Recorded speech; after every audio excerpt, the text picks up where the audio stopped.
Who wants to be a Melvinaire?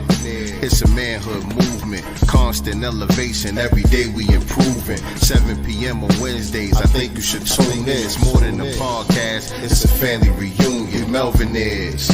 My nigga Mel up in here. You know Rome, he the plug, no telling who might appear. Could be one of your favorite rappers, community activists, businessmen and women to the shooters and savages. Melvinaires. Yeah, we Melvinaires. Yeah, we Melvinaires. Yeah. Yo. Here we go. Mic check. 1 2 1 2. We back at it. You are now tuned in to the Melvinaire Podcast. It's episode 10. It's episode 10? No, 11, I think. God damn. Yeah. 11. Episode 11, man. And we got a special guest in the building, yo. Everybody give it up. Baltimore's own Desi Alexander in the building, man. Thank y'all so much. She came in. Before we even get started, Niecy came in here. Oh, we got Niecy Nash on the live, baby. Niecy Nash on the live. Niecy Nash on the live. Listen, we said Melvinaires was going to start a higher pressure to y'all. How you doing, sweetie? Hey, Niecy, how you doing? This is the homie, man. Yeah. She believe in me. Okay, peace. Yeah. How you doing? I see you soon. Yep. That's a fact. Even if I gotta be a crackhead or a nigga to get shot within the first 5 minutes of the show, let me know. I could just be dead the whole time. I ain't gotta move. That's good acting. When that new season about to drop? You hear? When that new season about to drop? Well, the last season of Claws is out now. Okay. We last episode. But I'm about to start a new job. That's what I want him to come do. Okay. You already got my number, email, all that. You already know. We talk all the time. Yeah. So, yeah.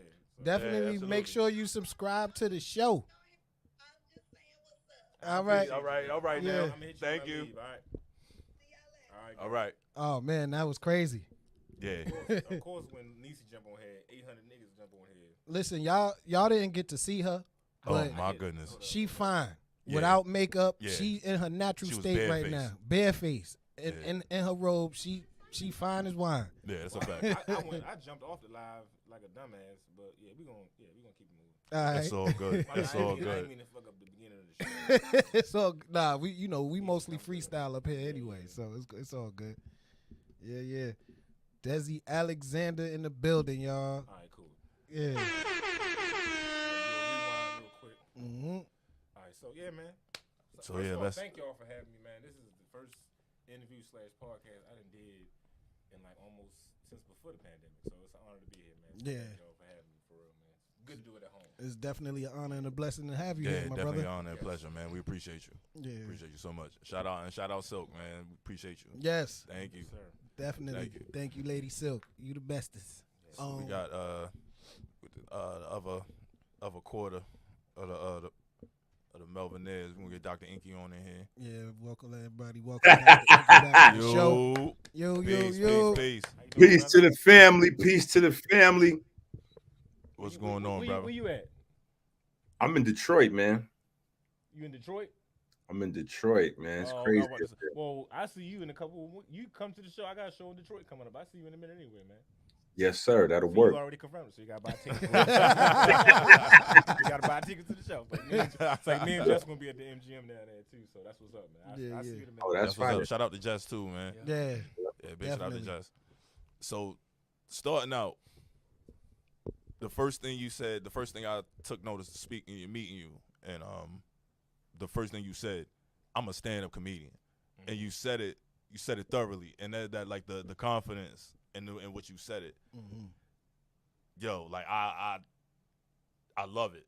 You know what I'm saying? Like I love comedy. So like when we was chopping that up, like I love comedy, bro. So it's like I like a certain brashness, you know what I mean, but also a certain level of relativity. Mm-hmm. You know what I'm saying? And when we are around the same age or whatever, we from the same city, you know what I mean, and we done had some of the same experiences. Like you a father, you married, you know what I mean. So it's like dudes like that, yo, I love to see that, bro. Yeah, So like definitely. my first question to you would be, what inspired you to say this is what I'm going to be a stand-up comedian?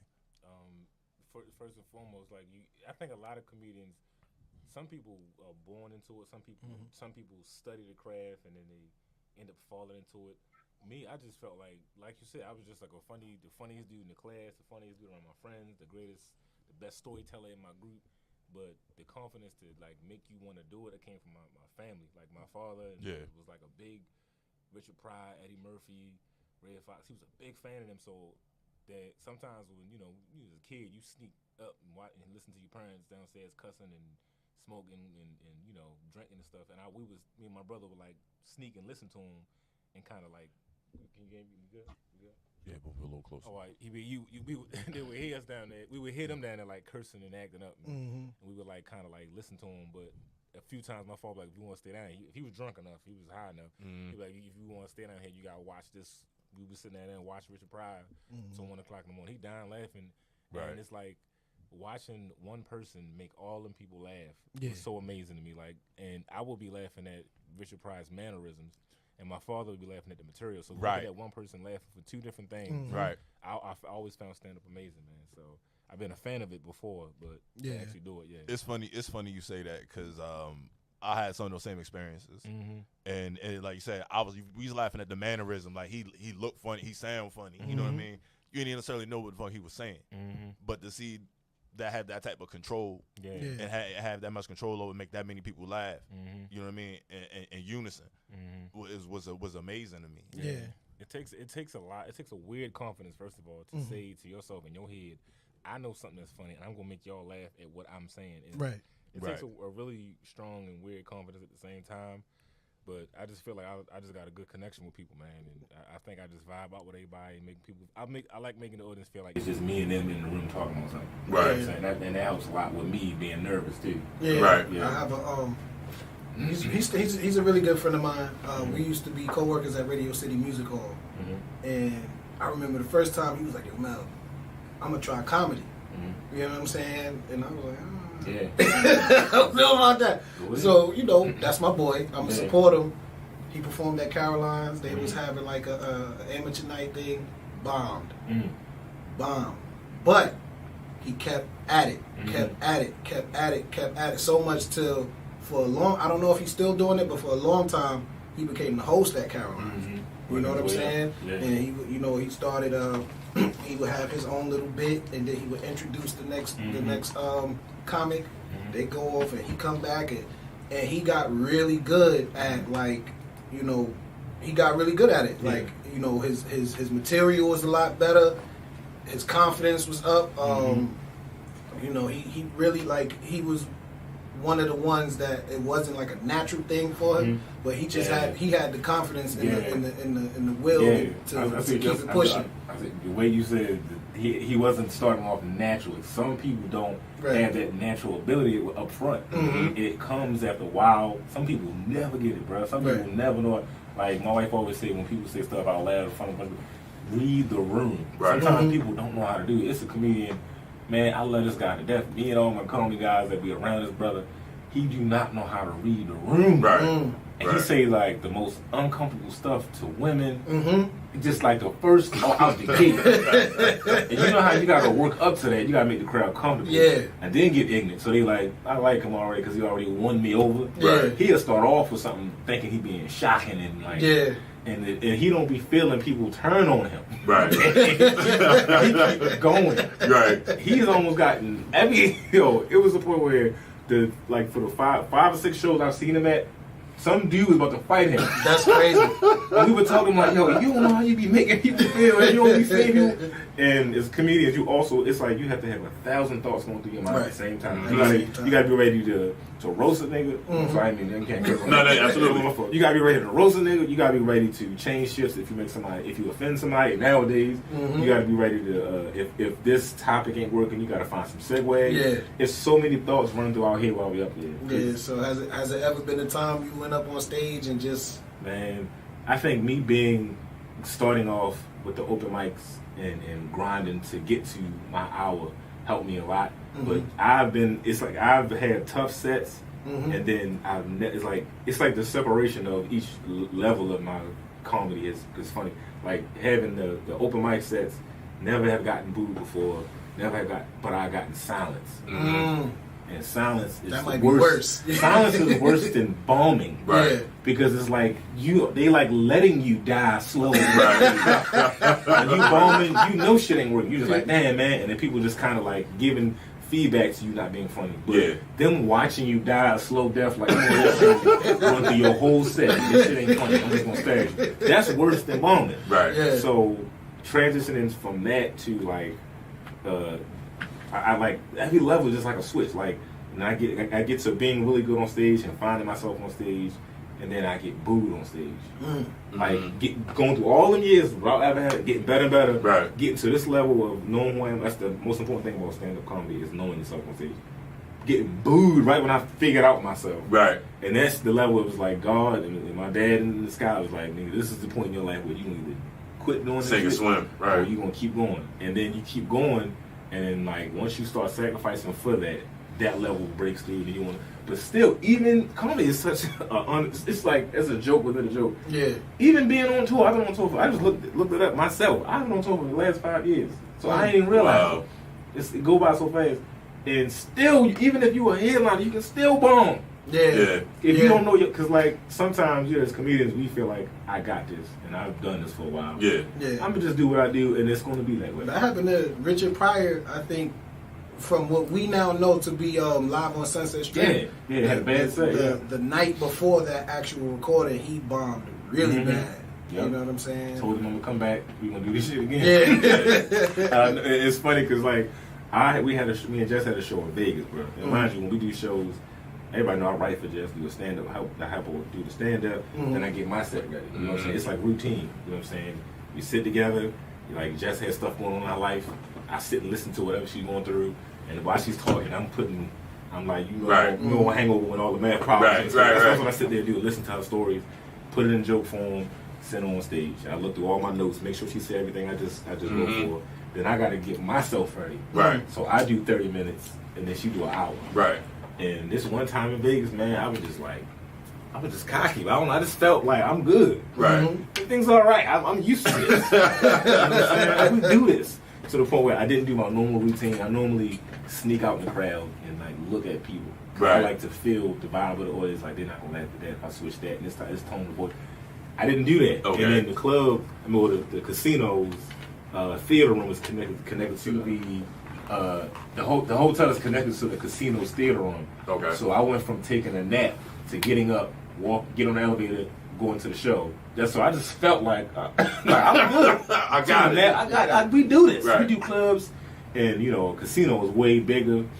I never woke up, did a show. I never did that before. Yeah. I always did my normal routine, man. And then it made it worse. It was a clock on the floor, and I felt even more better because you know how much time it is. Right. So you can do a joke. Maybe that joke was fast, so I see it's an extra 2 minutes. I'm sliding another joke. So I felt so confident because the clock was on the floor. I'm like, yes, I love this. Because normally all my jokes, it level out to 30 minutes. Exactly. And I saw the clock, and then I was like, cool. I started doing my material.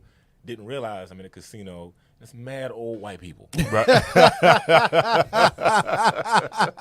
Mad old white people. And I did our age set started off like that. I got different sets for I have a brackets of sets that I do for different audiences.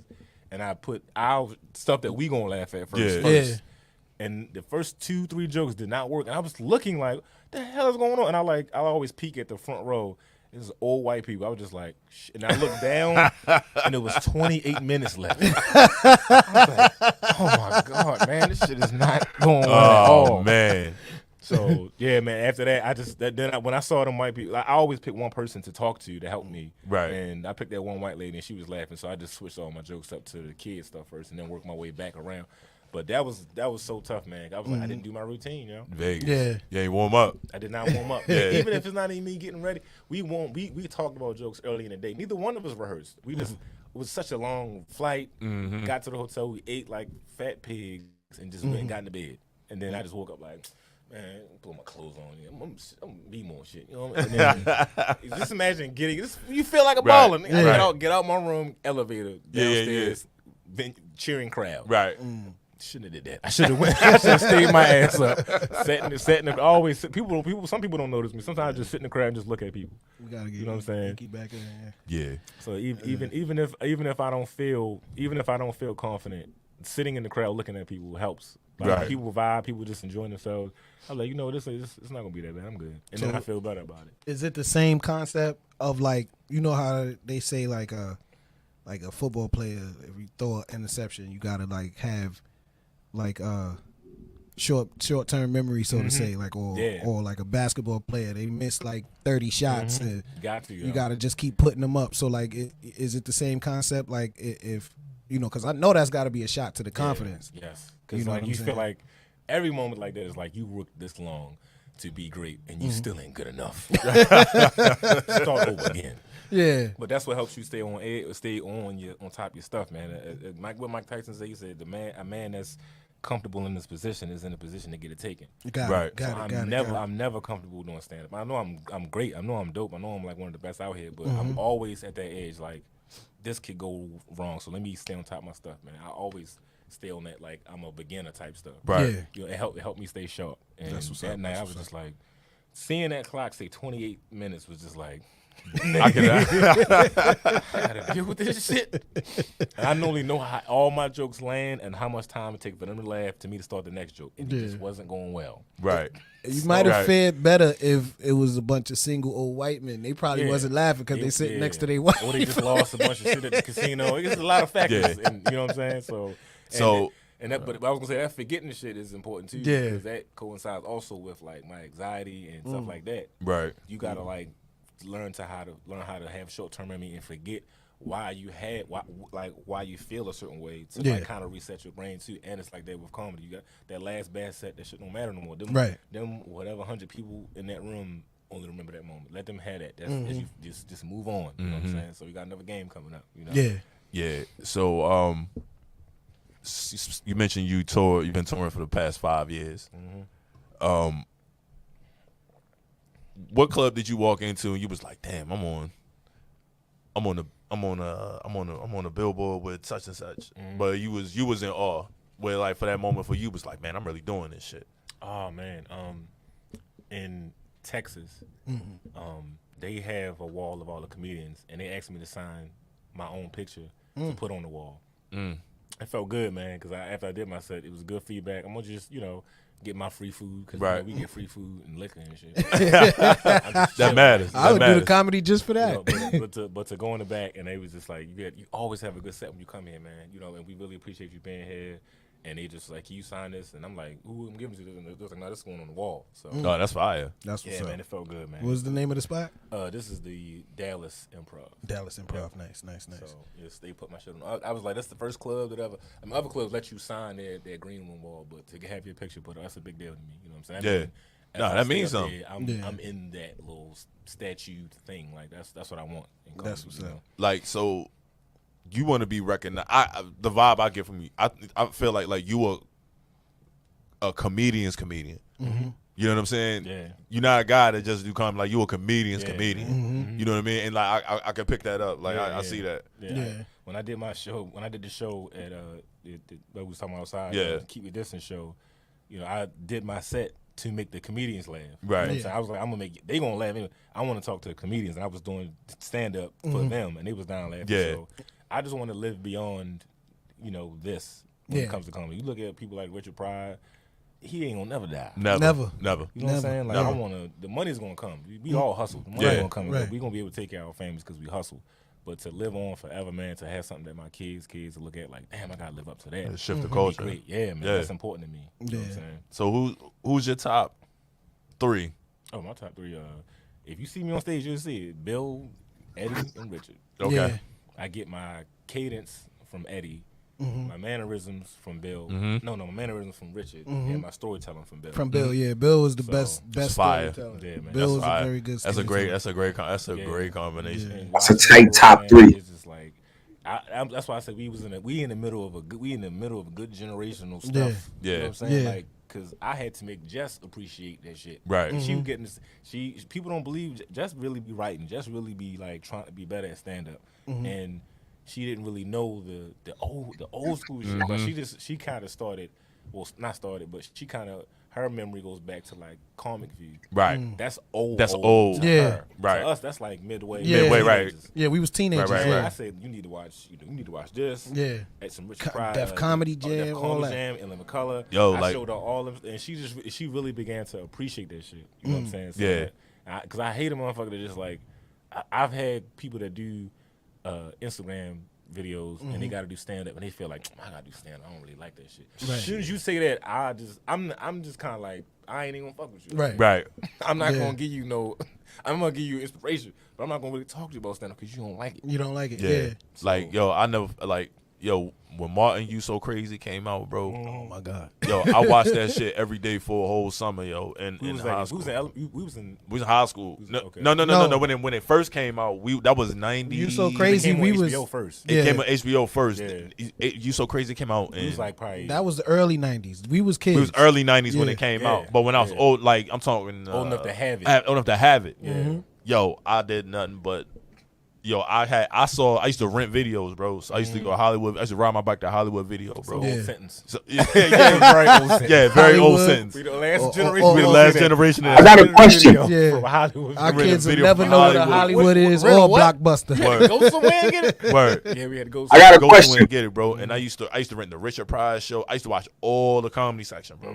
Like for a whole summer, man. And yo, I used to just flip out. So like when I was the first nigga on Chappelle's show. Yo, when Chappelle's show dropped, yo, I was the first nigga talking about it. Nobody knew what I was talking about. Yeah, because the first season was such a gem, and nobody paid attention to it, right? That shit And people was started crazy. to catch on mid-season, and that it just took off. But Yeah. I got a funny story about that, but Inky trying to say something. Oh yeah. I got a question. Oh, okay. What do you One think? second. Hold on, One Inky. I second. wanted to put you on speaker. Yeah. Brother. Go ahead. Oh, all right. So while we working on that, I'm gonna Hold tell, on, we go. Hold 1 second. E. Yeah, I'm gonna tell my so. Somebody in my live said, somebody said Blockbuster. Hey, how old are you, girl? So Shit, you know- got to be 30-something. You know? Yeah, you gotta be. You know, You got a Mickey Mouse The, tattoo somewhere. Yeah. She got the strawberry tattoo. Yeah. The juice dripping on the tattoo. Hell yeah. Winnie the Pooh. The cherry tattoo with the little, Yo. the little Eve. Hell yeah. Hey yo, the grandmothers now the OG thought tattoos, yo, Crazy, bro. is there. They got markings. The bro. grandmother's got the paw print. Yeah, The got paw that. prints, yeah. Cause you think about that, that's when Eve came out. Yeah. Man. Eve started that fucking trend. big mama things. Oh man, that's crazy, Nah, but bro. Yeah. Cause that when- was sexy. That was Yeah. That shit was sexy back then. She got the paw prints. Yo, it's going on the outside of her thigh on the inside. She do everything. Yeah, them spandex baggy now. It was the leopard. The leopard. That's ours. Uh-huh. We had the bitches with the leopard. Yeah. Remember it's like hella bitches in their 30s right now with leopard on their own for no reason. Think about that. Ain't that weird? Because during that time, it was the shit. Crazy. But now they like, why the fuck I got a damn leopard? Why do I have a whole shoulder of leopard on my arm? Now when Dave Chappelle dropped, right, and he did that the Rick James episode. Crazy. So Genius. I used to work at this camp called Fresh Air Fund, right? We had this little white boy. His name was actually Rick James. Like, don't call him my full name. So Rick James? the kids is getting off the bus and we reading the names and splitting them up into different villages and shit. I'm like, Rick James. somebody playing. Ain't no goddamn Rick James. Yo, man. we had this little white boy running through camp all for 10 whole days. So I'm Rick James, bitch. Oh my I'm God. Rick James, man. bitch. That's crazy. I'm Rick James. That was such a gift and a curse to him, man. It was. He even said, like, man, people walk up to me at the airport like, But I'm the Rick funny James, thing bitch. was, Like, he had no clue. I'm pretty sure he knows now. Yeah. But he had no clue. It was took years. hilarious. It took years for that to That's fade. wild funny. It did. It So, did. It yeah, did. That was like the last show I rushed home to watch. I made sure not the repeat. You know how they show the repeat at 10:30. I made sure I was home the first episode when it first aired. I was home to watch that shit. And this is while I was a stand-up comedian too. So Yeah. I was like so inspired, man. You ready, All right, Ink? Inky, let's go. Oh, I wanted to ask, transitioning from like transitioning Oh, into the sound went out again. Got a little short. Yeah. Might have texted him and shit. I'm trying to read his lips.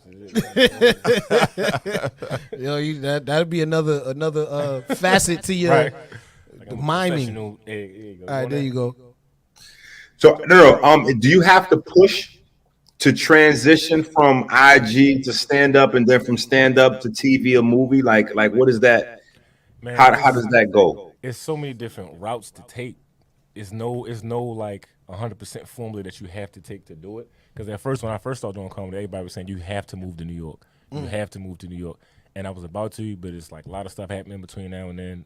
But then it became you have to have a social media following. And then it became I being around, being on tour for all these years, I'm just realizing people were saying you got to have an agent or you got to have it's so many ways to do this that there is no 100%. As long as you just go 100% and be like consistent with just this one thing, everything else that you do that fuels the comedy is going to match it and just push you to the whatever circle you need to be in. So transitioning from a stand-up comic to the Instagram and like the social media was easier because I had so much material I wasn't able to say on stage.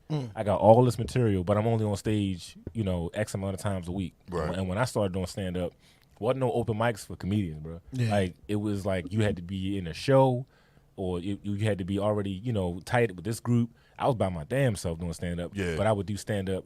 I was sneaking in Organic Soul Tuesdays, Warm Wednesdays. I had to go to little poetry nights, little musical, and ask them. How did you meet Can I Jess? perform tonight? Yeah. You know what I'm saying? I had to, and sometimes I would lie. I would say, yeah, I got some poetry, and I would get up and do stand up. Like, this nigga can't make it. Is he gonna start the damn poem? I'm like, yeah, my name. How did you lock in with Jess? Jess being, of course, from Baltimore, the open mic scene, me just hitting stages every week, man. She was always in the back, just watching, other comedians, because she didn't just straight jump up there first. She wanted to like really learn it and just feel the vibe out. And I would always do my thing, get up on stage, get off, and she would sit there with her pen and her pad, just trying to formulate her own set, trying to get it together. Because first she would get up there, talk about people, talk about her life, and she just was trying to get the timing. And then when we started talking a lot more, and I would just give her pointers. I'm always just talking to comedians who really like this shit. I would just give her pointers, and she was always humble, man. Always just real chill. People wouldn't even really know she in there. Right. But her following was getting so big. She had like 50,000 followers back then. That's back then when you can host a party at 50,000 followers. Yeah. And when we really linked up is when she used to have, when she got even bigger, 100,000 followers. She would have a night at SNS. And I would, other comedians she would ask to do the show. They would hit over the head like, I want this amount of money. You got this amount of followers, bitch. You gonna give me the money? And I would be like, she would ask me like, can you close my show? Because I ain't got no other comedians. I'm trying to work my way up to getting bread. And she was on her hustle. I'm like, nah, I do that shit for free. Yeah. And this is when I was teaching. So I was like, I got hella material. I'm frustrated as shit with these kids. Put me on stage, and she would host, have a couple comedians in between, and I would close the show, do like 45 minutes to an hour.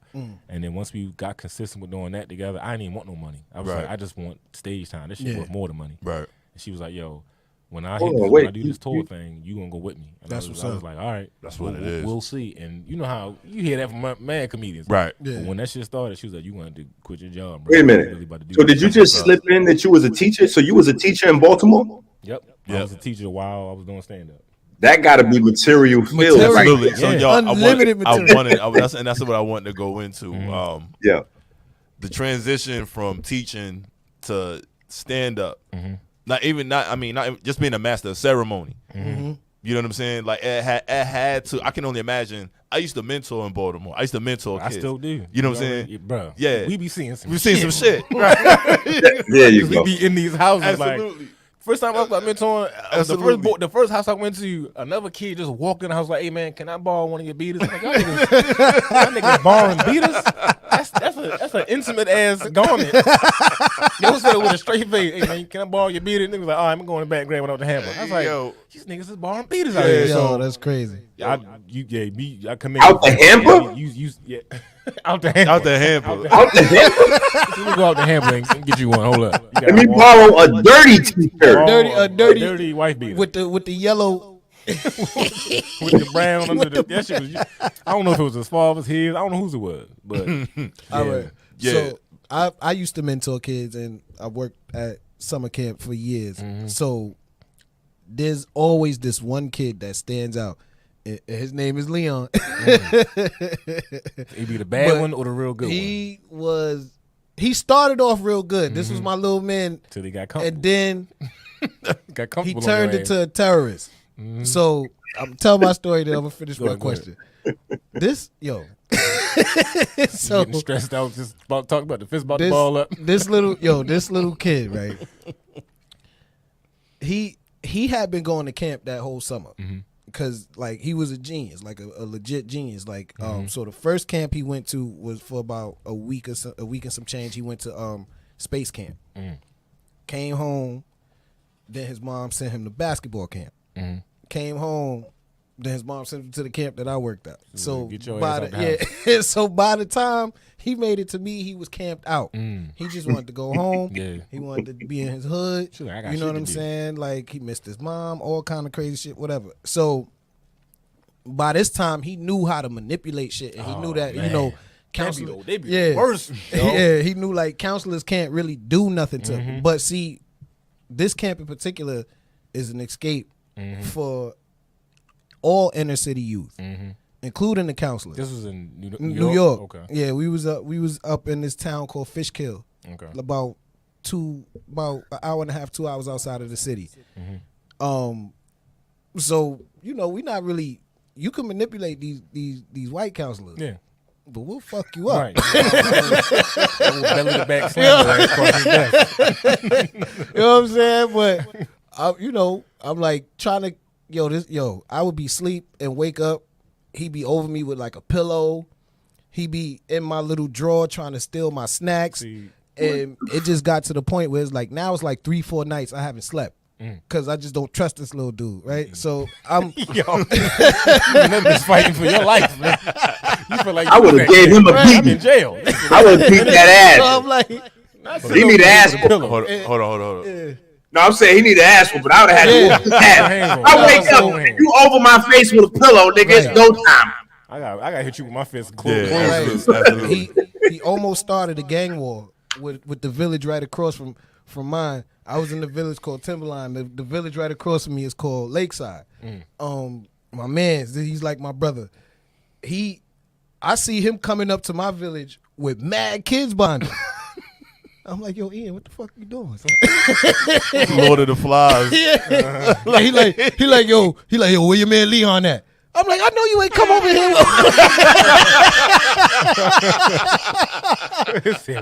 He like, nah, you get your crew. I got my. I'm like, yo, what? I'm like, yo, we not. So I'm like, yo, Leon, come over here. And I'm like, what did you do? And Ian like called one of his kids to the front, and his whole forehead is split open to like the meat. He like threw something at him, and I'm like, yo, y'all go back over there. I'm gonna take care of this. So I'm talking to him, and he just like bucked up at me, and I was like, so you want to fight? Right. You already had a pillow on my fucking head. Mind you, I'm waiting for this shit. I'm like 17. Shorty's like 11. I don't even think he's 12 yet. And I'm like, yo, so you trying to fight? What's up? Like, so now I'm having a nervous breakdown.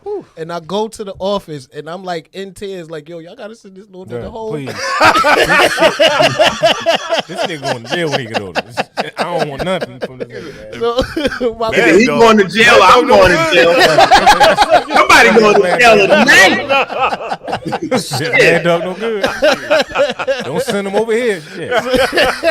Like me when you got I'm that. like, now I know why your mama keeps sending you around your ass. ass. And you know what's so that's crazy? I was about 28 years old, like 28, 29, and I seen him, and he was like 20, about to be 21, maybe 22. First of all, he's up here now, full beard and deep ass voice. He calling me from across the street, yo Mel.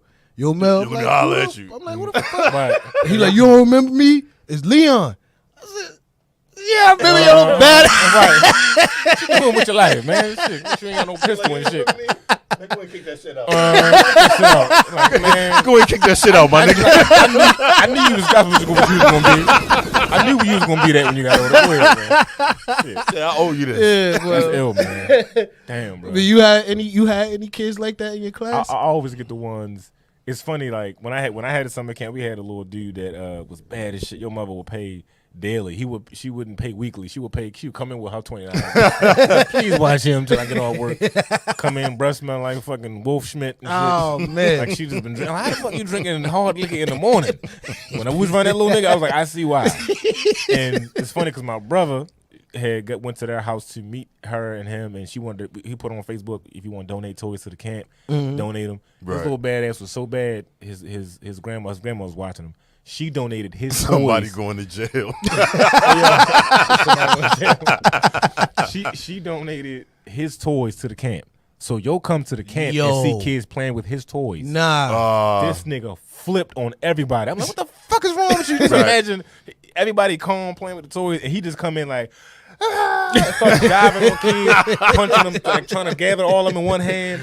Right. My brother was like, yo, his mother just donated the toys, yo. So Yeah. those are all this. I'm like, nigga, first of all, let me sit down. These ain't yours no more. This Right. is the community's. Right. And he was bad as shit, man. Like, but it's like that's it's funny how wild you funny. mentor and you see them when they get older. They have a respect for you, like even if they fucked up in their life, they'll tell you. They be like, yeah, man. I had boys call me from jail, like, Miss Desi, I fucked up, man. I stabbed a nigga over a pair of True Religions and shit. Like, this is a real conversation. Yeah. And I'm like, I don't know what to do, brother. He's like, nah, man, I just call you. I just needed to hear your voice, man, because I ain't got nobody else that'll answer for me. You know what I'm saying? You was the only nigga that really kept it real with me, and the shit you said was gonna happen is really happening. Right. I told my boys when I first meet them, I'm like, how old are you? They were like 13 or 15. I'm like, nigga, you got 5 more years Right. to your Yeah. grown ass. Absolutely. Man. Right. That's a Absolutely. fact. You need to start realizing the decisions you make is going to be looked at as a grown ass Absolutely. man. And a lot of them, you know, if they fess up and realize, I do got a lot of changing to do. You know what I'm saying? So Yeah. I commend both of y'all for doing that shit, 'cause it's not easy. It's a little Nah. bit of motherfuckers doing it, but it's needed, bro. It's needed. It's needed. And then it like that shit matter to them kids. You know what I'm saying? Even if they even through the hard time they giving you and through they mess and everything, yo, it means something to them. Yeah, I tensed up with my boy Darius. Shout out to Darius. He probably look. I was with him since he was probably like 11, 12 years old. And when I first met him, his mother was like, he called himself D-Money and all this shit. He going downtown hitting licks, running around snatching niggas' phones. I'm like, you gonna go downtown and snatch the wrong motherfucker's phone, Right. and somebody gonna put a bullet in your ass. Absolutely. And I started, mentoring, being around him more, and I would take him to the open mics. He was around me at a particular time in my career too as a stand-up comic. He was around me when I was on my come up, having open mics and stuff. So I would take him with me. And he would see these rooms and be around these people. Now, it may have influenced him in a negative way from the smoking aspect, because he was seeing people already smoke. This nigga probably already was smoking, Right. Yeah. But just seeing how freely that was. But just being around these vibes of people, he just became a cool, chill motherfucker, man. It calmed him down being around them. Yeah. And I had to rise up on him too, because when I had a summer camp, I hired him, and he thought because I was his mentor, he can slack off and do what the fuck he wanted to do. Yeah. Right. And he would come in and tell me what he ain't gonna do. Like when it's time to clean up shit, he'd be on some, I ain't cleaning up. No, I ain't come here to clean up. And one day we was all cleaning up all this fucking trash. It was a heavy day, man, of cleaning up. I ain't mind, but but he was on some I ain't cleaning up shit.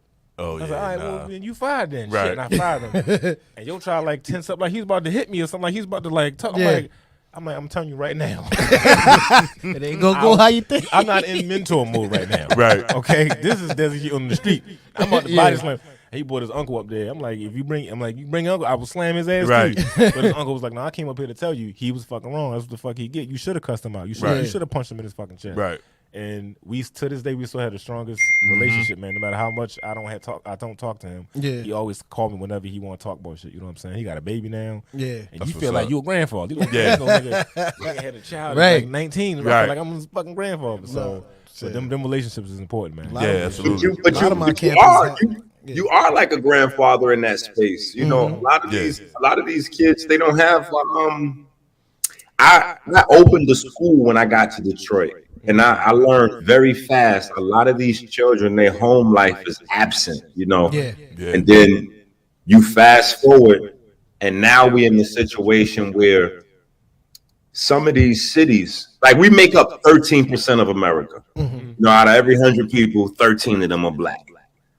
But as of lately, we've been making up 70 to 80% of the murders in some of these cities, which should be like a statistical impossibility. Like it should be like in my mind, I'm like, this should be everywhere. This is such an anomaly. You can't be 13% of a population and 80% of the murders. Like, dying at this rate, yeah, man. It's That's crazy. Say, if you have a chance as a black man that has a positive influence, just even if it's 2 or 3 young men, just take them under your wing, man. Yeah, take them out whatever city they in, show them some different shit. Yeah, they won't forget it.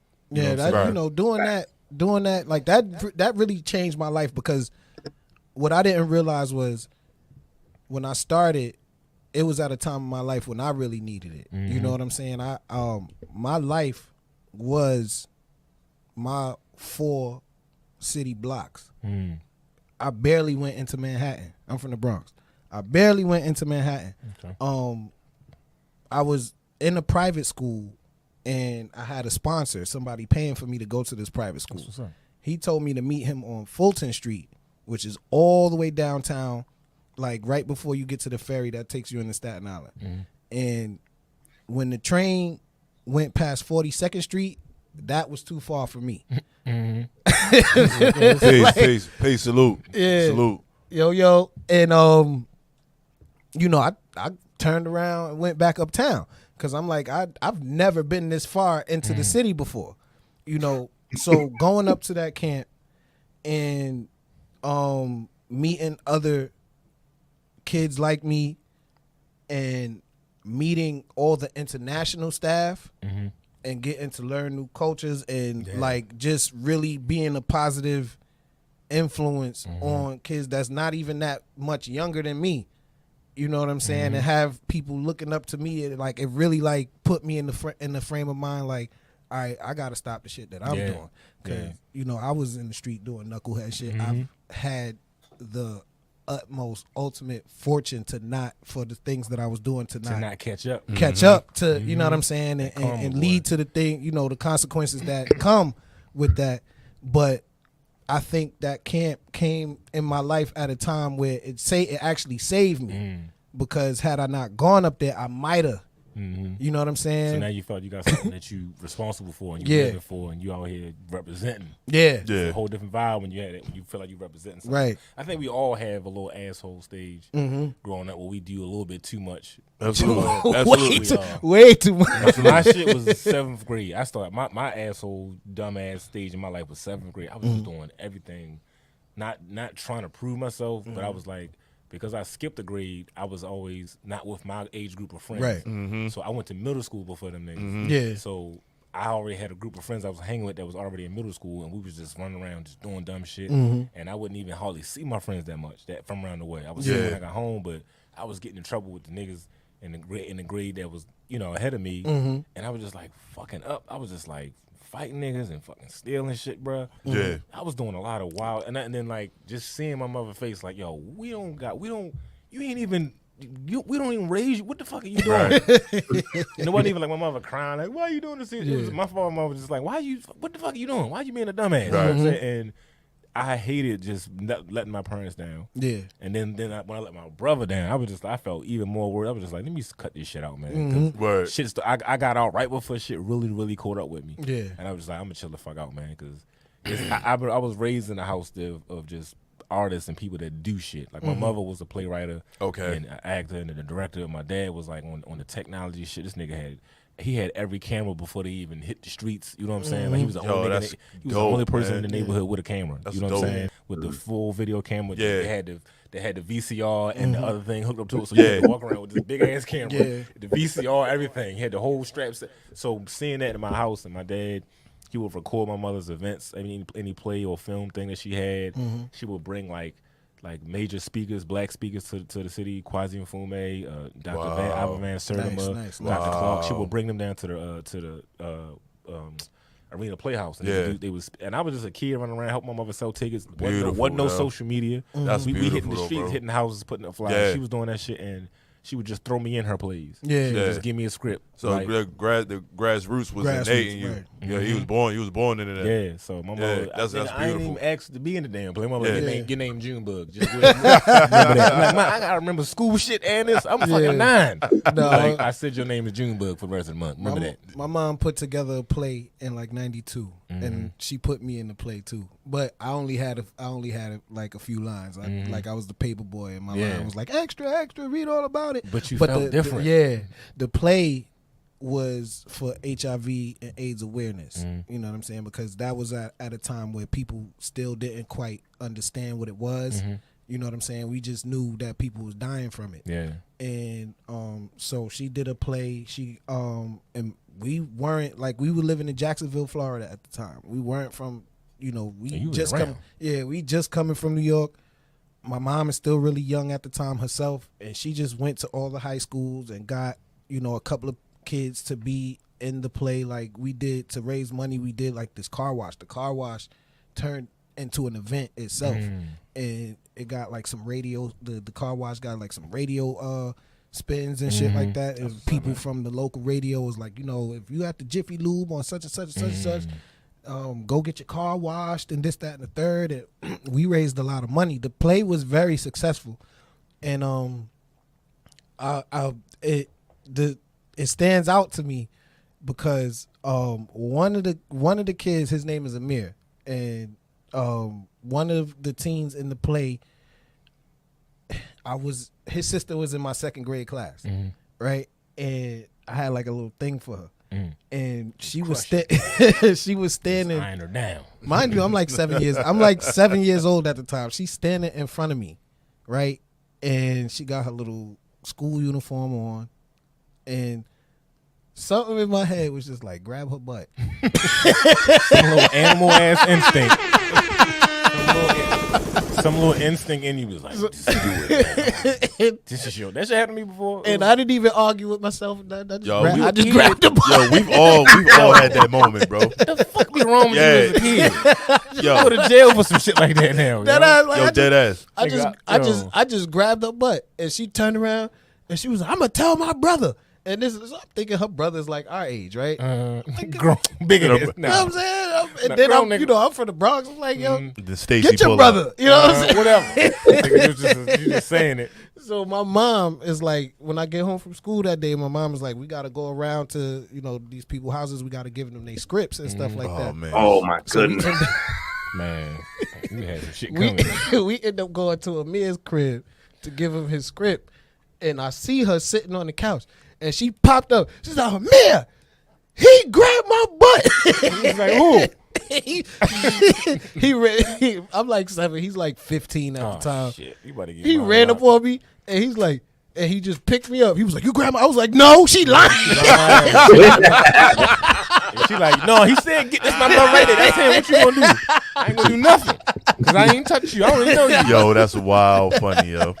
That shit happened to all of us, man. That's why. Yeah, we've all had that. My dumb ass, I was in the pool when my grab that girl butt, that thing happened. My shit was always with grown, older women. Oh, man. And I was in the pool around off of Liberty Heights, the pool and shit, and then me and all my boys was looking. This girl was fine as hell, and she had the strawberry tattoo. Grown woman, man. She was fine as shit. She kept getting out the water, waving her hands. When you were a kid, that shit really be in slow motion when you were a kid. Hell yeah. Looking like some Sandlot shit. Yeah, yo. And then niggas was like, man, I'll grab her, but this accent saying they talking shit, and I'm like, I'll do it because I really wanted to. Y'all niggas bluffing, and then. I got under the water and just swam, and her butt was getting closer and closer under there. That ass looked so good underwater, don't it? It looked way different. That shit was just like, she under the water. She was like, I remember that shit, yo. She was on her tippy toes and shit. Calves looking all strong. I'm just swimming at it. I'm holding my breath. And I just like, both my hands went out. I just like, risking my life, yo. I was holding my. But I realized, nigga, you gotta hurt him get away. So I swimming away as hard as I could, just hold my breath. I'm almost dying, swimming away. Nigga, why the fuck I get up? I'm standing right beside her. That's crazy. I didn't go nowhere. So I'm under the water. I'm under the water flipping for my fucking life.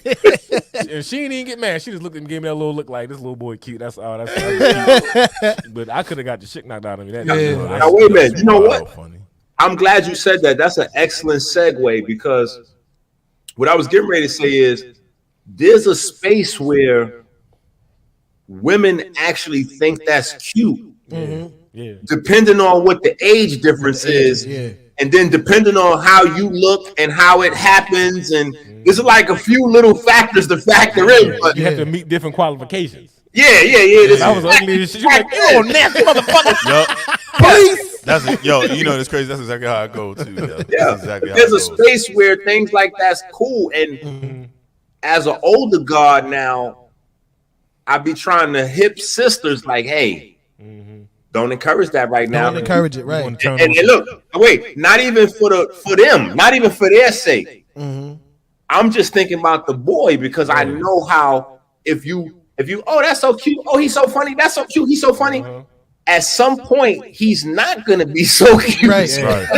And somebody gonna be trying to say, Yeah. Yeah, that's a And fact. you turn on some sexual shit too Yeah. early that they not supposed to be thinking about. They ain't gonna be able to focus on nothing but sex. But yeah, yo, Let me tell you, it listen, was that's this some real, woman. that's real shit.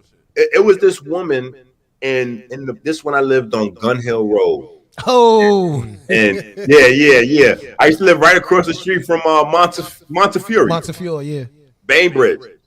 So, and if she happens to see this, she'll know because she was like the whole neighborhood knew who. Like it was a thing.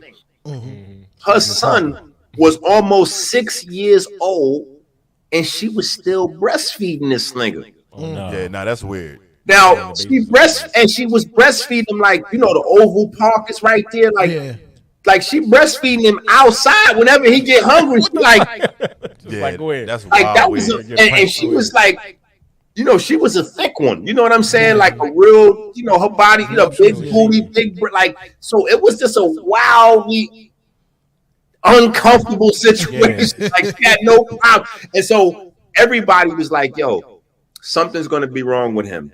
He's gonna be a sexual deviant somehow." That's not. He probably was a kid that pulled his pants all the way down. All the way to Yeah. All of us in our generation, it was always one nigga that pulled his ass a out. fact. Listen, That's a time fact. out. Be like, come on, Isaiah, what the fuck, Time man? out. Time out. Time out. We can't do that. You was the Yeah. one? Oh, come on, man. You don't know what his whole ass is. Oh, I'm sorry, man. My bad. You turned out all right, bro. Hey, yo. You turned out all right, man. Don't tell me you was a nigga with his ass out, Yo, son. dead ass. Dead ass Yo, out. Oh my God. we would be running, we be in the park running around. We find like a little corner, and I just pull my pants all the way down. But it was and that my one friends friend. used to be like, "Yo, Oh stop! my God, Why do you have yo. to do that?" And I'm like, "Yo, I can't." Just pull it up over the buckle I and shit, can't bro. I'm like, I can't pee otherwise. But it's like, Niggas had to tell you how to, like, man, get your shit together, bro. My You nigga. gonna be in situations where you gotta get in and out. You can't just have your That's ass out. in public. wow, funny, He said, my yo, nigga. chill. Because I was the one doing that. Then he said there's an ASAP. Yo, like, oh, Hold they on, ain't nigga. all bad people. There's always one nigga, yo. So we're gonna throw a flag on the play for that. hey shit. man, listen. There's always one, yo. I was You don't know definitely. better. I You didn't. don't I know did better. it. It's I really alright. did it. And the shit that I didn't like. I was like, it was kind of like hypocritical because I was the only one that wouldn't look around. Right, you just You know what I'm focused saying? I on just your focused on me, and then I was, out of my You ain't peripheral, know. I Okay, would see everybody else looking at me, and I'm like, why the fuck? I'm like, why the fuck Wait a y'all minute. looking at me? And they like, yo, your ass is out. Hold on. I gotta ask you a question. At Well, we what wasn't age using did language you like stop that doing back then. Yo, my nigga. Huh? At That's what age wild. did you stop doing Yo, that? when was you like 13 doing Nah, that? I was like, I think I was like 8 13 years old. when I was like, Standing I with was back like, hair. I was like 8 years old when I stopped. When I stopped doing that, I was like 8 You years had to old. realize, like, I'm wrong. I didn't change my life. I was tripping. I was It's me, tripping. y'all. It's my fault. I always was. That's why niggas need mentors, man. Niggas, you need a grown nigga like me, man. I know you're forming in your life, man. Don't just have your ass out. Don't ever have your ass out, man. That's not nothing. So it's important, man. Yeah. So, what would your on a positive note, what was your Yo, how do you do a positive note after? This was a positive note. Mel just said he had his whole ass out. Mel just said he had his whole ass out with his teeth. How would you teach a young boy to not? First of all, don't be having. That's the first thing I say to a nigga in the car. When you get 18, you're gonna be a grown man, and 2, don't be having your ass out when you go to the bathroom. ever. Yo, I'm having a son, yo. Yeah. Hey, my nigga, listen. Tell him that early. Even in your diapers. Yeah. Just pull it over your diaper. Don't even unstrap one side. Don't have your ass out, man. Please. Yeah, yo. What would your words of inspiration be for all upcoming comedians, anybody that's practicing the art, whether it be music or comedy? Obviously, you want the long version or the short version? Because Silk said I probably was 13. Nigga, Add on to your own question. Your bald head showing, nigga. I want to add on to one question.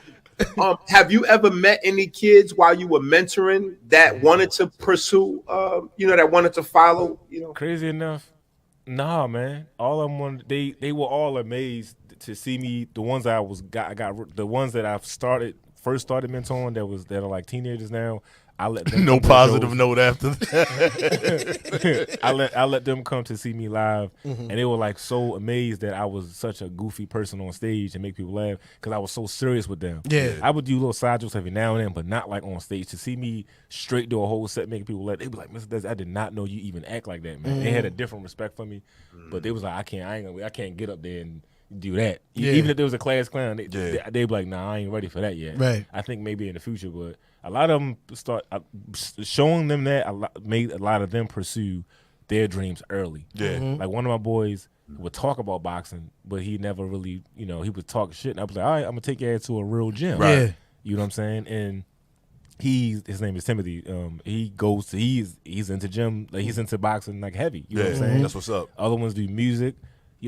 When I took them around it, they saw like I can actually do what I'm seeing on the screen, Right. and actually try it myself. And that's why I say like what we do is important because you're showing them like this shit can happen. And that's a fact. I be telling them, nigga, you got an early start, nigga. You about 12, you can start now. Yeah. Be a world champion by the time. And it matters, man. Yeah. But none of them wanted to try stand up though. I never had a little comedian. I worked at in Dobbs Ferry, New York. I worked at this group home called Children's Village. DMX actually spent a lot of years Oh wow. there. And as my tenure there, he would come up whenever he had time, and he would speak to the kids and let them know like, yo, I started here. You know what I'm saying? And so that was kind of like my experience of being able to introduce. Good job. Silk says, I never forget the time you was mentoring the boy. You were doing the comedy skit, you mushed him in the face. He was abusing kids and shit. Shut up. So that was really, that was really I had his dope. pants Like, down. I got to introduce a lot of kids to influential people. You know what I'm saying? That kind of righted the ship for them and put them on the right path and stuff like that. And one of my favorite kids is this kid named Ronald, right? So Ronald used to always run around. He used to always run around campus talking about he was a pimp. My dad was a pimp. My uncle's a pimp. My brother's a pimp. I'm a pimp. So I'm like, all right, you a pimp? So we have a hike day. So we going on a hike, and there's another camp next to ours called ABC, Anita Bliss Kohler, and that's an all girls camp. And these little girls, I don't know what the fuck they was eating, but they was like 12, 13 years old, like 6'2". They got this. They got that depot. They got that depot, yo. Yep. Yeah. And so we get to the meeting area where we sit down and have lunch. Lunch was like these dry ass peanut butter and jelly sandwiches, and Kool-Aid with no sugar, shit like that, right? So, Dry as fucking lunch ever. So we see the girls coming. I'm like, yo, Ronald, come in, son. It's your time. And he like, what you talking about? I'm like, you a pimp, right? He like, yeah.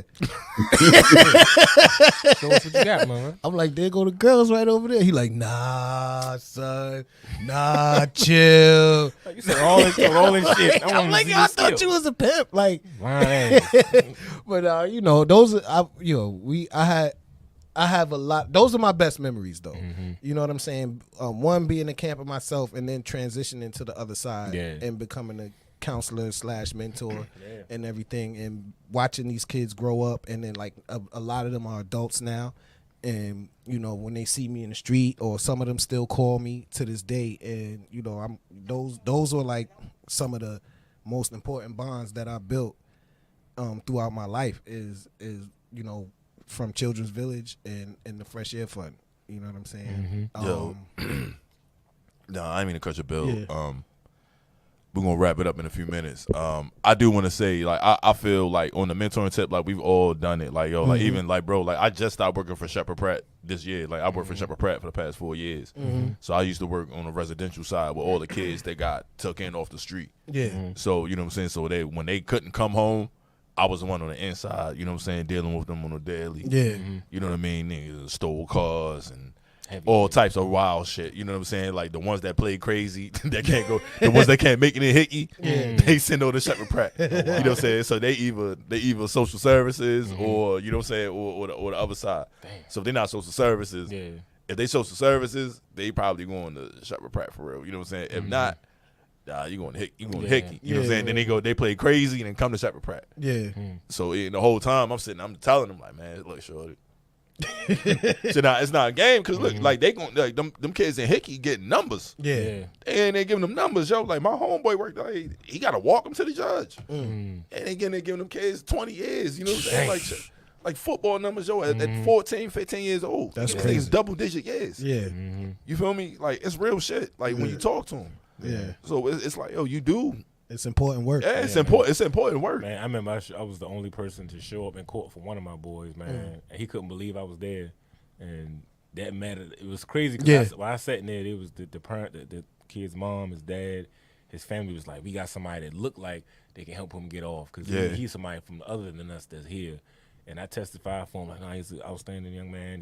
We got him working on this construction stuff, and he just gave him a whole rundown of what we were doing. And the judge was just looking at me like, it's good that you here. It was good to see that he has somebody that's a mentor, but he's still gonna get this time. Yeah, absolutely. So I was just like, damn. Yeah. But he still, what I try to that time when he was still like, nah, I really fuck with you, man, for just coming out for me because nobody else. Yeah. Right. I expected to come out for me. Came out. You showed up, dressed up, suit, everything like that said a lot to the judge. But he still had to do the time. But it was just like, damn. I'm looking at him like this little nigga like 16 years old. Yeah. He didn't even begin to even do Right. shit yet. Right, bro. You know what I'm like saying? I had a kid. Sure, he was down from sure he was from out Gilmore, and I used to be down in Gilmore Homes all the time, bro, with this kid. You know what I'm saying? Like, yo, man, look, I'm like, look, yo, before you do some bullshit, yo, and then you need $20, yo, call me. You know what I'm saying? Before you do some bullshit, yo, if I got it, nigga, call me. You know what I'm saying? And I'm sitting here married with 3 kids. Yeah. Bro, like, literally, like, dad an addict, mom's is dead. You know what I'm saying? Like it shouldn't have no direction. Yeah. No direction. He was already out there. So it's like, you know, I'm getting called. Hey, Mr. Jerome. Yeah, man, I need $25, yo. I ain't got no food in the house. I'm like, yo, shorty. It's 2:30 in the morning. Yo. Like, Go to bed. Yeah, yo, like what you talking about? We all ate Yeah, sleep. everybody ate, yo. We all ate sleep before back in the day. Right. And I know one of my boys, I got the one boy that called from money. As soon as he hit me, how you doing, man? What you want? Yeah. Like, man, look, man, this girl and shit, man, stressing me out, man. I'm like, don't bullshit me. Depending on he tell me the truth, and depending on how stupid the story is. Yeah. If it's a dumbass story, I'm like, I'm not giving you no money for that. Right. And you know what's funny? It's grown niggas that's Like that. Right. It's grown niggas that my brother had to put me on to it. One of my homeboys from when we growing up, yo, he hit me, he asked me for $20 one time, sent to him Cash App. He asked me again, sent to him again. A couple months later, they asked again, like I'm trying to feed my daughter. That's how he was getting me. Yeah. Trying to feed my daughter. Right. My brother was like, nigga, you better stop answering him. He on the roller that everybody from our hood. Right. He called everybody from our hood. Wow. So everybody had a conversation going like, his nigga be asking for money. He asked you. This motherfucker got like probably $200. $200, right? Like, nigga, y'all are his. He said, y'all are we his job. Right. His job, get up and ask nigga for money. So you gotta. Then the last time you asked me, I sent that nigga a job application. I said, all right, they pay 20 hours. Pay 20 hours. Oh, listen.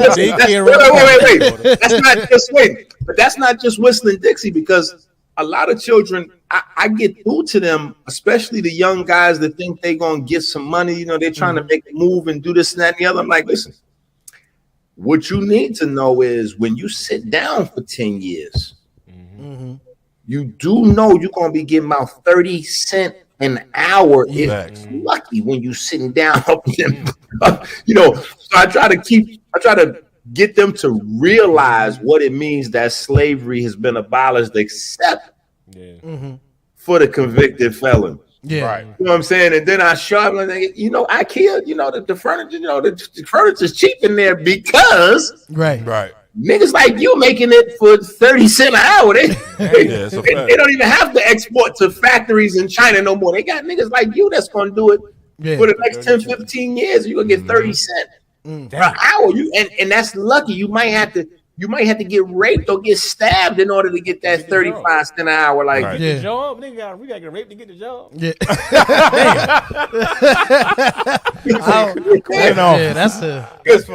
That's somebody a else might want that process. 35 cents. It be yo, the jail shit be kind of crazy, yo. You know what I'm saying? Because like you got niggas who come home and try to tell you like yeah, nigga, I carry shit in my ass for 5 years, nigga. You know what I'm saying? And like I'm thorough, like Nah, bro. I don't know, my nigga. Like that shit is different. Like, with That shit is mad wild to me. my aunt used to call them booty tuckers. You don't know how you got that in here. Came in. No, but listen, it's not just that they putting stuff in their booty. It's the kind of items that's going into their booty. Like, sharp objects. And Nigga all. said, nigga said, you know, I had to burn in my wallet. Razors, cell phone. You gotta hit the bottle, man. Like, I seen that shit. Yo, I seen a nigga call his ass a wallet. Yo, That's they crazy. was in jail. How you walk normal and shit? What? Wallet. I said, In your booty wallet and shit. You got a butt Bruh, wallet, a brown wallet. That's hilarious. Niggas got bootleg. Listen, niggas got bootleg Jordans in their ass. You know, You said they got bootleg what? They got bootleg Jordans in their ass. Oh man. oh my god. My God, Yo, all right. So, really important question. Did your daughter discover how to become a werewolf? No. Man. To this day, I still don't know why the fuck she was looking that up, bro. Hey, yo, that's Actually, wild let funny. me tell you the back end of it with the real thing she was looking up. She Yeah. was looking up how to be a mermaid. Okay. Werewolf sounds funnier on stage. Got Like, you, everyone- got you. It's a true story, but she wanted to be a fucking mermaid. Mermaid. She was 10, she had a fucking Yo, phase. I saw that fell out. I'm like, She that's was, the she was funniest literally shit looking ever. at fucking 21 Savage pictures and fucking how to be a mermaid. My mama told me that shit. No, that's the was thing so though. bad. Wait, that's an actual show. That was a show on Disney with three white girls. That happened in my house too. That happened in my house. All right, Yeah, thank you, that's thank funny you. as hell. Figure that shit up, man. She's Yeah. 14 now. I've been trying for the last 4 years. I'm trying to figure that shit out. Disney's got- Looking at her weird, like what the fuck is you ain't proud to be black? I don't know what the fuck. She just kept So looking it up. I got a question. Like who you listen to like music wise? Music, I would say it depends on the day, but mainly Cole, Kendrick, Nice. Wale, listen to some fucking Logic. Oh, Big Crit, that's like my show. Crit dope. Crit is dope. Crit Crit is is dope. like my show person. When it comes to shows, it's Cole and Crit, man. Because Crit just kind of put me in a perfect mood, whether it's some charged up shit or some cool shit. Yeah. Calm down. Big Crit. Yeah, Crit definitely dope. Yeah, man. And Cole Evolution, man. Yeah. is- Oh yeah, man. And Cole's you Evolution. appreciate it. Yeah, you gotta appreciate it. Because you feel like you came up with him. Absolutely. Yeah. My boy went to St. John's with him. That's dope. And they used to promote parties, right? And J. Cole would open up for like bigger artists and stuff like that. Yeah, man. And I remember going to those shows and stuff like that. and thinking like, yo, this kid is gonna be nice. You know what I'm saying? Well, we the same age, but I thought he was younger than me because, but we the same. But I used to be like with my boy, and they party promoting team, and I used to be watching him perform, and I used to be like, yo, he is gonna be something major. Isn't it? You know what I'm saying? Isn't it funny how people's albums and you can look at everybody's album, how it's a transition in your life. Like you know where you were when you was listening to this album, and that album you was here in your life. That shit crazy to me, man. Like, and with Cole's albums, I was working at Sprint, and then I was teaching. Then I was like, I was off. I was taking when Forest Hill Drive came out. That's when I quit teaching. You know what I'm saying? So each album means something to me because I was somewhere in my life, on my comedy career, listening to his albums. You know what I'm saying? And Crit, I quit on the Crit late. You know what I'm saying? Like once I heard one song, I had to go back and listen to all this mixtape. Yeah. But yeah, man, Cole is the person that like is transitioned because we pretty much I think the same age. Yeah. I was born January 27th. He was born January 28th. Okay. So I've always mirrored my comedy career with him, and of course LeBron and shit. Oh. Because LeBron started when I started comedy at 22, and LeBron was in the NBA. More than an engineer, he's also a wide receiver. I'm a magician. That shit is expensive. Some expensive shit. Oh yeah. And nigga said, nah, I quit. Nah. Not today. So yo, we got household MC, man. Yeah, we gotta. Yo, we can't. Yo, we couldn't. The champ is here. The champ is here, man. Yo, got it. You gotta hear this. You gotta hear a couple joints before you leave, man. Cool. You may have this may give you some brand new material. It's open, man. Yeah. Let's go. Yeah. Wow. Okay. It's Jobstown MC. Welcome to the revolution. Let's examine the history. Did they treat all whites the way they treat them today? Oklahoma got fined by Timothy McVeigh. Ain't no mystery. Did they prosecute the Catholic Church for harboring pedophiles, still letting them work with kids? But see, they mad that OJ got away, feel my tears.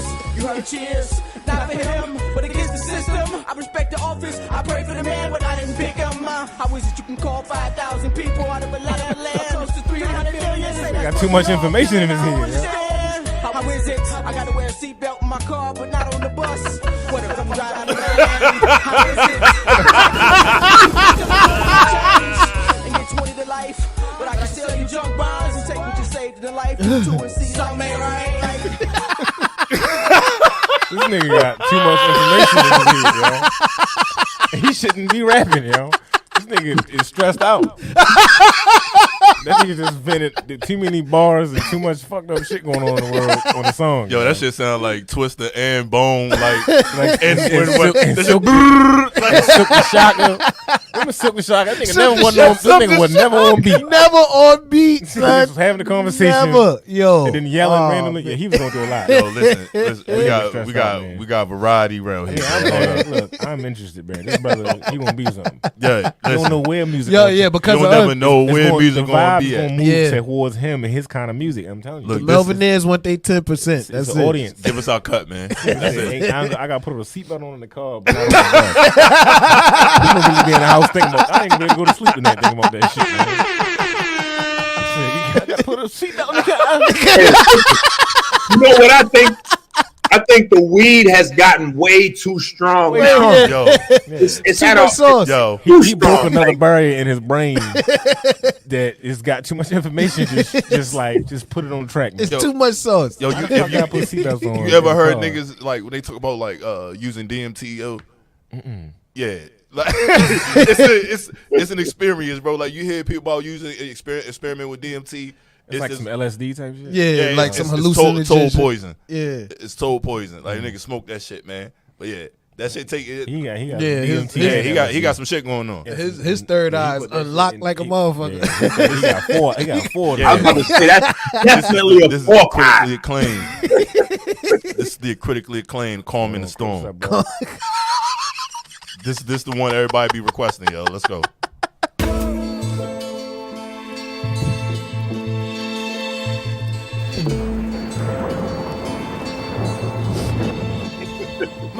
in the storm. Why'd it have to be you and me? Such a short history. My calm in the storm. Why'd it have to go? Only Chris Dow know, but it was foul though. My calm in the storm. Tell me what you didn't see. It wasn't good enough just being me. Exactly 10 years to the date, I met my soulmate. But through a sick twist of fate, we had to separate. She was 5'6", dark skinned and thick, wore glasses. Kept her hair flipped, looked good when taking a shit.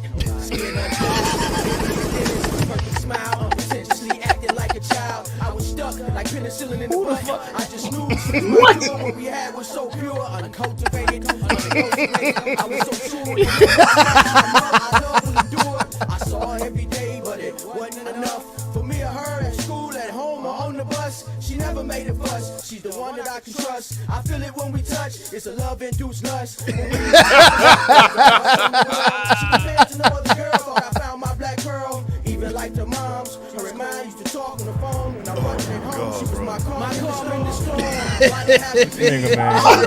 Yo, listen. This nigga is deep, man. Yeah, he did, bro. You got, you know. Look good, she's taking a shit. I'm like, hold up. Why are you advising her to take a shit, brother? Yeah, Exactly. He ain't giving her no privacy. He's He said, it every day wasn't enough. That is enough, bro.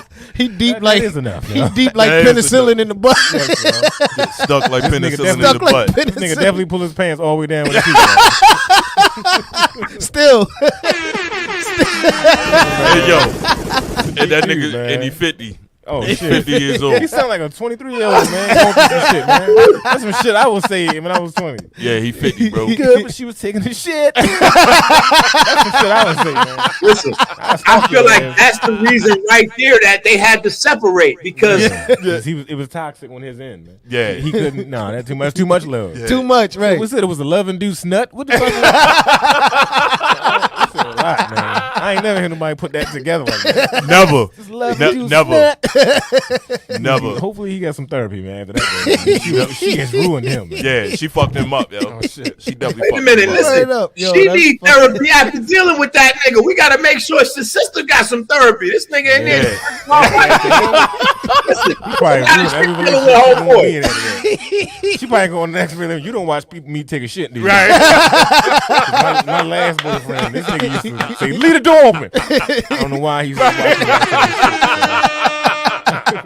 Like, she probably be fussing and shit. Like, I gotta go to the bathroom. I gotta close the door. All right, baby, close the door. I'm sorry, I was just having flashbacks. PTSD. You can watch me taking the shit. I swear to God, yo. Leave the door open and shit. He's almost some love-induced nuts. Hey, man, that shit is mad wild, man. But Man, you know, you don't know who you with. you never know who you with, man. I feel like I'm starting to figure that shit out now. You know what I'm saying? His music is a puzzle. Yeah, because Every it was the line is a kinky, it was the kinky sex shit Yeah. while she was taking the shit that drove them Yeah. apart. And then clearly he must have did something. Yeah. He must have been into something Whatever however that led to the penicillin Yeah, in it the was his butt. fault, right. You know what I'm Yeah, saying? yeah, he did something. You know, you look at people like it was probably her fault. No, it was his fault. He Yeah. did something. It was definitely the penicillin shot that Yeah. that ended things. Yo, You probably heard that song like, man, this nigga got a song on the radio. yo, but listen, my nigga, like, yo, imagine you hearing that, right? And imagine being like, you know how I'm gonna get her? I'm gonna send her this song. He probably was like, I'm being play that shit, man. Like, I'm gonna send this shit to like her you know, when I like you know when LL made "I Need Love," like nigga LL was like, you know what, yo, I'm gonna send this shit to Simone. Nigga, we about to get married. You know what I'm saying? it's gonna change how she. Yeah, feel it's about gonna me. change how she feel about me. This nigga was like, He sent that shit. She probably was like, oh no, I gotta move. I gotta move out the country. Which maybe she didn't even know he probably was watching her take a shit. He probably had a camera in the house and shit watching it. yo, that shit is mad wild, man. But we about to wrap it up, man. Yeah. I want to give a big shout out and big love, big appreciation, yo, Desi Alexander, man. Yo. We appreciate So you much, coming man, through. for having me, man. Thank y'all. Thank man. you for having. Oh, Thank you for yeah, coming man. through, man. Definitely We thank you for appreciate coming through, yeah. Where your next show at, man? Next show is tomorrow, actually, in New Jersey. Okay. New Jersey Drive, Part 7. I've been doing that show for like the past 3 years, and New Jersey's where I try out new material. Okay. Yeah. And they come out by the dozens, man, to come support Jersey. me. So shout out to New Jersey. Shout out. And then after that, Sunday I'll be in Atlanta. Okay. And then Baltimore on the 24th. Nice. That's what it is, man. Everybody go out, support the brother, man. Get your tickets, man. Yes. This guy is a comedian, student of the game, man. You into comedy, man. You got to check him out, man. He definitely represent for the city, man. Him and Jess. Big shout out to Jess Hilarious. Yeah. Yes. You know what I'm saying? Big shout out to everybody over there, man. Representing, putting on for the city, man. We appreciate y'all. Tell everybody where they can find you at. You can find me Instagram is comedian, or my website is comediandesi.com. Website, course, that's a website. And Instagram is Desi4018 and Facebook is Desi Alexander, full name. So got you. Yeah. So well, everybody know, you know what I'm saying. You can find me on IG at mega_mel85. Hit the YouTube page, Melvinaire Podcast. Like, subscribe, hit the bell, share, comment, all that good stuff. We on TikTok at Melvinaire Podcast. We on IG at Melvinaire_podcast. We have a Facebook group where we have like a little family. It's our little community, the Melvinaire Podcast Facebook group. I just also would like to give another special thanks to Desi for coming through. And we have somebody, she's actually watching right now. Yashira Colon, all the way from Puerto Rico. Yo, mommy, you the realest. You know what I'm saying? I definitely appreciate you, and I for sharing the show, for watching the show, for introducing us to any and everybody that you know or come across. I definitely appreciate you, and I definitely wanted to show you some love tonight. And that's I'm gonna wrap it up with that. That's what it is. Inky, go ahead, get your shit out, brother. Shout out to the queen of the rabbits, Sister Yaya L. Shout out to all of the rabbits out there. Ears up, y'all already know what it is. Shout out to rabbits. Outside that, peace to my babies. It's almost bedtime. Yeah. That's it. That's it. I'm Dr. Inky everywhere. No problem, man. Yeah, man. So, I just want to thank everybody for tuning in, I just want to give a big shout out to my city, man. Yeah. I just want to give a big shout out to my city, We need this, man. And just let it be known, everybody else going forward, you got music, you acting, you funny, whatever else you got going on, you got movement going on, you welcome here to Melvinaire Podcast, man. That's a fact. You understand what I'm saying? And that's what it's about, man. We about unity and helping everybody grow, bro. So let's put it together for the city, man. Yeah. Thank you, Niecy Nash. And shout out Niecy Nash, fine ass, with no makeup. No makeup. I'm about to DM her right Yes. now. What movie? Yeah, absolutely. Shit. We didn't even talk about your Amazon show. Ain't even. Man, talk about the show. Damn. I just be doing we just got caught up. doing shit, man. But tonight's special guest actually have a shirt on. I forgot I even had the shirt on. Tonight's special guest, the sketch comedy show / stand up. This is a funny ass show, dopely put together by myself, written and directed. Shout out to Uplift Works, my guy Eli, and my other co-director Teddy. Man, they've been helping me work on this. All the comedians and all the actors that came through to be a part of it, man. Selena, we was together the other day filming shit. So that's coming out to Amazon later on this year. We still editing, man. It's a long process, man, but we enjoying it. It's all love. Y'all gonna see some shit. I may show some of it to Jersey tomorrow. I'm thinking about it. That's what's up, man. So they got screens, so I may do my set and show y'all some So shit. be on the lookout for that, man. Support this brother, man. Definitely. Absolutely support this brother, man. And follow it up. I'm happy to just see niggas from my city, doing shit, and that's big, man. That shit is huge, bro. Man. That shit is huge, man. I love to see that, man. I'm happy for you, bro. Proud of you, man. Yeah, definitely. Yeah. As always, shout out to Leon, superhero, engineer. Extraordinaire. Yeah. You can find him if you need any airtime. Come down to Digital Impact Studios. That's all I got, man. Yeah, I feel like we should shout out homeboy whose songs that was. _43 on IG, Facebook. Anybody who know me is Jerome Rolls. What else? I am on TikTok, but I don't use it yet. Yeah. That's it. Follow us on IG, Melvinaire _podcast. Just be on the lookout, man. Yo, we got Baltimore's own Ill Conscious in the building next week. Yeah. Be on the lookout for that, yo. That shit's gonna be fire. Super fire. Super fire, man. Yo, my city, yo. We got talent here, man. We got talent here, bro. Yes, sir. You know what I'm saying? Baltimore got talent, bro. You know what I mean? Just be on the lookout, man. And just want to give everybody a shout out, yo, for the support and love, man. We appreciate y'all. Yo, share the show. Hit the YouTube. Like, subscribe, hit the notification bell, man. We see y'all next week, man. It's the Melvinaire Podcast. We out. Peace and love. Definitely. What's up, guys? This is your boy, comedian, actor, writer, philanthropist, mentor, teacher, Desi. I do a lot of shit, but when I'm rocking out, man, I'm in here with the Melvinaire Podcast, the Digital Impact Studios, man. Make sure y'all support these guys. Check out all of the material, all the film and stuff they got in here, man. I had a great time. You're gonna have a great time. I see y'all.